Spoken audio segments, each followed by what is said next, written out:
Bismillahirrahmanirrahim. Assalamualaikum warahmatullahi wabarakatuh. Oke ya, melalui video ini Bapak akan memberikan sedikit pengantar terkait dengan kegiatan perkuliahan kita hari ini. Hari ini kita akan membahas mengenai sifat fisika kimia dari protoplasma sel dan juga nanti kita akan mempelajari proses-proses yang terjadi di dalam membran sel. Ya. Oke, untuk memahami serangkaian proses yang terjadi di dalam sel, ya karena sel ini ya walaupun kita melihatnya sebagai sesuatu yang teramat sangat kecil begitu ya, tapi di dalamnya ada banyak sekali proses biokimia begitu ya, proses fisika, proses biokimia yang terjadi di dalam sel. Nah, untuk bisa memahami hal tersebut, tentunya Anda harus bisa memahami sifat-sifat fisika apa saja yang terdapat di dalam sel, kemudian juga sifat-sifat kimia apa saja yang terdapat di dalam sel. Ya. Oke, Anda mengetahui bahwa di dalam sel itu ada cairan yang kita sebut sebagai sitoplasma, begitu ya. Yang di situ ada banyak sekali bahan kimia, ya, ada banyak sekali bahan kimia yang memang terdapat di situ, begitu ya. Anda barangkali dulu pernah belajar begitu ya, di dalam protoplasma itu terlarut ada eh, ada lemak, ya, ada protein, ya. Kemudian juga ada nitrogen dan juga ada molekul-molekul yang lain begitu ya. Jadi itu yang barangkali nanti Anda perlu pahami begitu ya. Anda perlu pahami ya sifat-sifat kimianya apa saja, kemudian juga sifat-sifat fisikanya apa saja, sehingga nanti itu Anda bisa jadikan sebagai dasar untuk memahami proses-proses yang terjadi di dalam sel. Oke, kemudian yang kedua ini terkait dengan membran. Ya, membran ini menjadi sesuatu yang sangat penting di dalam sebuah sel, ya, karena membran ini berperan dalam banyak sekali proses, terutama proses transport, ya. Karena sejumlah molekul itu harus masuk ke dalam sel, kemudian sejumlah molekul yang lain itu harus keluar dari sel. Ya, nah di sini barangkali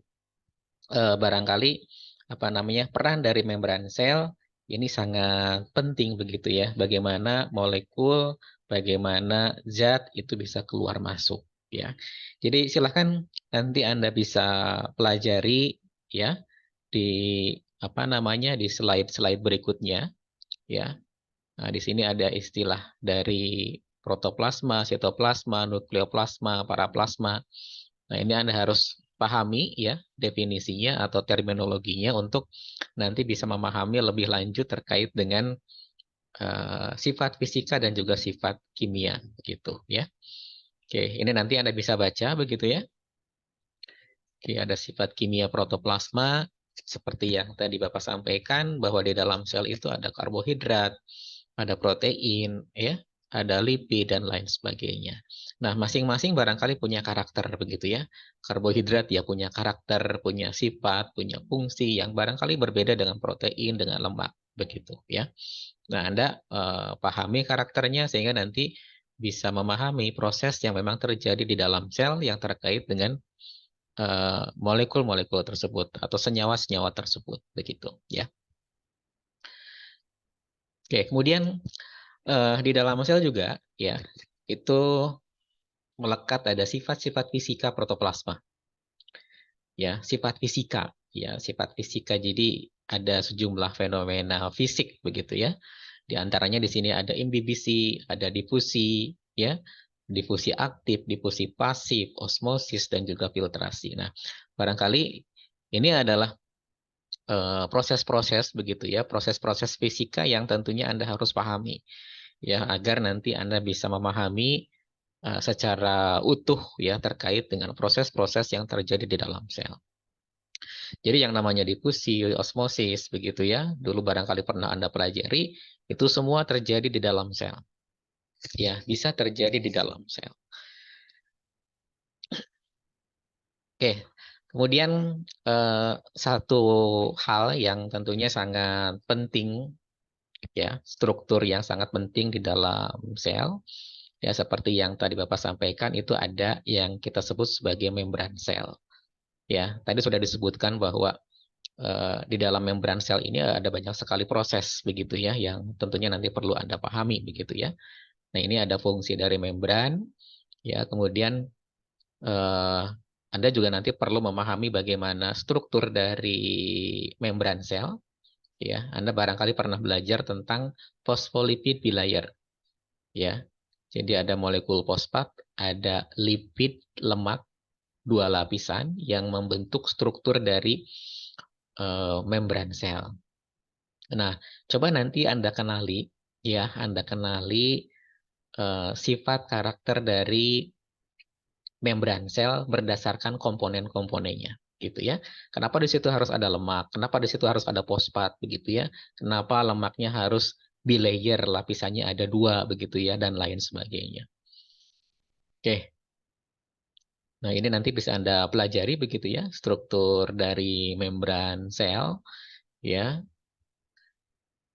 Oke, kemudian juga nanti Anda pelajari silahkan proses-proses yang terjadi di dalam sel itu sendiri ya. Misalkan dalam membran sel itu sendiri begitu ya, ada osmosis, ada difusi, ya bagaimana prosesnya begitu ya. Karena pada prinsipnya sel itu selalu berusaha untuk mencapai titik keseimbangan. Jadi proses-proses fisika, proses-proses kimia yang terjadi di dalam sel itu dalam rangka dalam upaya untuk mencapai titik keseimbangan begitu ya. Jadi kalau misalkan konsentrasi air di luar sel tinggi, kemudian di dalam sel rendah, nah, nanti barangkali air akan masuk ke dalam sel begitu ya untuk mencapai titik keseimbangan begitu ya. Silakan nanti Anda pelajari difusi itu apa, osmosis, difusi terfasilitasi, transport aktif dan lain sebagainya.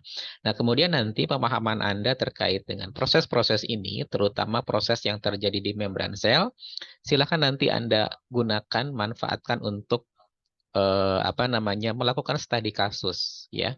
Jadi pada pertemuan hari ini ya di bagian akhir itu ada case yang harus Anda selesaikan ya. Nah, untuk bisa menyelesaikan case tersebut Anda harus memahami terutama proses yang terjadi di dalam membran sel. Oke, itu barangkali sebagai pengantar gitu ya. Jadi silakan nanti dikerjakan studi kasusnya, dijawab pertanyaannya ya. Anda pahami kasusnya seperti apa? Pahami dulu terutama proses-proses yang terjadi di dalam membran sel gitu ya. Karena itu nanti menjadi kunci ya, kunci Anda bisa menyelesaikan kasus tersebut. Oke, itu barangkali sebagai pengantar. Terima kasih. Assalamualaikum warahmatullahi wabarakatuh.